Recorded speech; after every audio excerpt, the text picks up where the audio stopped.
Controversy is making a stop in small towns across the nation as BNSF Railroad doubles the speed limit for some trains. Devils Lake went through a similar controversy nearly a year ago. Some residents are questioning, have faster trains impacted the community? WDAZ's Adam Ladwig joins us from Devils Lake with the answer.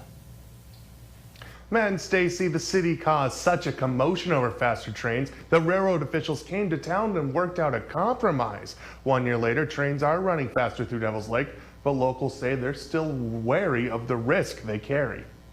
We're looking at a property that's fairly close to the train tracks. Anita Lankowitz moved to Devils Lake this week. One of her family's first priorities is finding a home, but trains are causing a concern.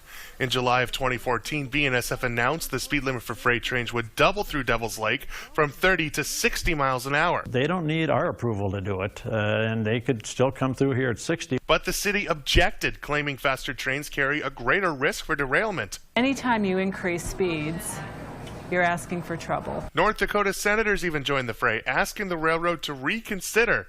It did. They were willing to sit down with us, knowing that we were concerned because that cuts right through the heart of our town, close to schools, close to our community center for the seniors. The two sides came to an agreement. The railroad would slowly ramp up the speed limit in exchange for safety infrastructure improvements. The verbal agreement basically said that they couldn't go to 60 miles an hour until we sat down with them, reviewed it, and approved it. That hasn't happened. Currently, trains come through town at 50 miles an hour. That's not likely to rise soon.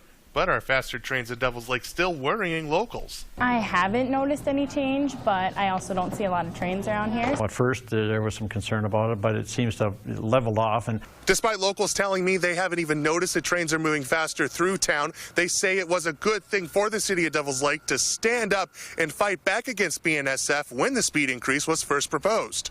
We don't want them just coming in and saying, oh, we're going to raise the train speeds. If a town's concerned, then I think it's worth it to talk about it and figure it out. It's a safety issue, and I think you really have to look out for your community. One thing that may be mitigating the impact of faster trains, Devils Lake Mayor Dick Johnson says there are fewer trains running through town now compared to last year. He credits the slowdown in the Western Dakota oil fields. Reporting live in Devils Lake, Adam Ladwig, WDAZ News.